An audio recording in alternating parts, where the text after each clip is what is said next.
guys, welcome to Amity Tracks and welcome to David Bowie Week. It is Bowie Week. Why is it Bowie Week? Because you decided that it would be Bowie Week. We had a poll up about a week or two ago now where we offered 4 choices and we were going to do kind of a big blowout week on whoever you guys chose. And the votes are in. We left the poll open for about a week. 49 of you guys voted, so we appreciate those who voted. It was a close one. It was a close one. David Bowie won with 29% of the vote. The Rolling Stones had 27% of the vote. And then Neil Young and King Crimson each had 22% respectively. So it goes to show you that at least here at Amity Tracks, your vote counts. Every vote counts here. One or two votes go in a different direction, we'd be talking Stones or Crimson or Neil or whatever. But well, don't worry if you're a fan of the other 3 and you wanted one of those other 3. I'm going to cover. We're going to cover all 4 of these acts, artists at some point. But now we're going to do Bowie because that's where the voting went. So we're going to cover the other ones. Well, before we dive in here, I do want to ask, just please do subscribe to the channel if you can. If you haven't, those of you who have, thank you. Those of you who haven't, we'd appreciate it. If you enjoy what we're doing here, it really helps us do what we want to do. Kind of keeps us going. So we'd appreciate it. All right, David Bowie. So here's how this is going to work. I'm going to do about 3 videos this week on David Bowie. This is the first one, and it's just kind of an introductory video where in this video, I want to talk about Moon Age Daydream, the documentary that just came out last year. We'll cover that. And I also want to talk about, go ahead and knock out compilations, talk about what I think are some of the best Bowie compilations out there, if that's a direction you want to go. And then the next 2 videos, we're really going to dive into the studio albums. And there are 27 of them because I'm not including strict strict soundtracks like Labyrinth, for instance, a wonderfully cheesy 80s film with starring David Bowie. I also have the Labyrinth action figure here, which is pretty cool. And it came with this little creature here. I haven't seen Labyrinth in a long time, so I don't kind of like a turd, but it's actually like a little monster. I guess this was his little monster he had in the film. I don't remember. But anyway. So I'm not including soundtracks. I am including Toy, which was released recently, kind of posthumously. It was kind of an unreleased album that he pretty much put together. So I'm going to include Toy in the rankings. So if you do all that, I count 27 studio records. So got to divide that up because we got to keep each video reasonable length. So the second of the 3 videos we're going to rank them, and then mainly just so we can, ranking is fun, but we can just dive into these records and talk about them. So number 27 through 11 we'll do in the second video, and then in the third video, the final video, will be my top 10 Bowie albums, and then I can also address live albums in that video because there's some essential live Bowie records as well. So that's kind of how it's going to unfold. I mean, David Bowie, what's the cliche? I mean, he's always referred to as, the chameleon.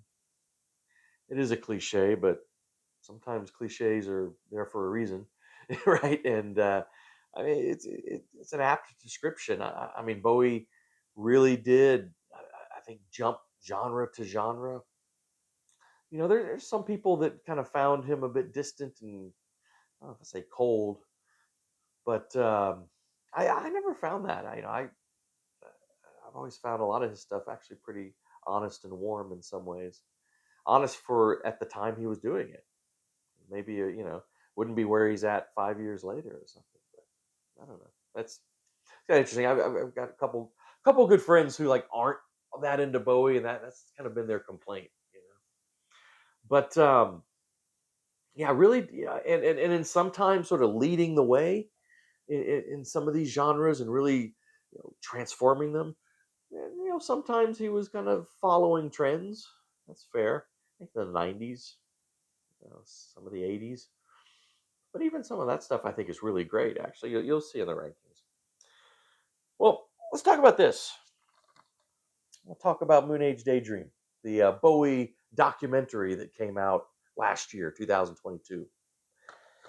Critically acclaimed, and I think deservedly so. It says here it's astonishing, says Vogue. Um, astonishing. It's pretty awesome though, and so came out last year, 2022. Is directed, kind of put together by Brett Morgan, and I think it's notable. It is the first kind of Bowie film that was officially authorized by the Bowie estate, which is pretty cool. So that means they that Morgan had access to a lot of stuff, artifacts and film and footage, all that stuff from the Bowie estate that others had not. So you get some really great footage and things here that just wasn't really available before. Now, the thing about this documentary, what makes it interesting, it's not a traditional documentary. It's not. There's no narrator. And it's not like a straight sort of chronological, like this record was recorded in this year and then released and reached this in the Billboard charts and blah blah blah. And, David Bowie was married this year, and that's not what it is. There's books and there's other things that'll give you that biographical stuff. There's no narration. I mean, the narration is basically just the footage. It's footage itself, and there's a lot of great, interview clips from Bowie himself, kind of narrating his own life, from these interview clips from these different eras. And so it really is more kind of a treat of the senses, you know, eyes and ears, and instead of just kind of trying to tell you the whole life story of David Bowie, it more tries to get you the essence of Bowie-ness, right? And I think it does a really good job there, and it's I think it's pretty captivating stuff, um, and it doesn't cover every period evenly.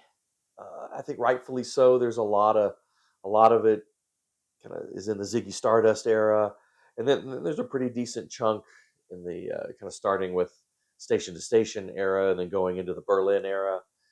It's kind of interesting. It gets into his interest in art outside of music, a lot of visual art, and actually gets into his own painting and stuff that he did as well. Gets into the '80s a bit, kind of fashion wise at least. But it doesn't hit everything equally. And so again, it's not intended. It wasn't put together as this sort of comprehensive life story of David Bowie. But I think it's a pretty captivating watch, especially if you just kind of want to get the essence and just get absorbed your senses and the sights and sounds of Bowie. Anyway, I start kicking off Bowie week here. I'd recommend this. This is just a pretty great watch. All right. So this video is going to be kind of short. One other thing I want to cover here. Let's talk about Bowie compilations. There's a ton of them out there. I just want to mention a couple.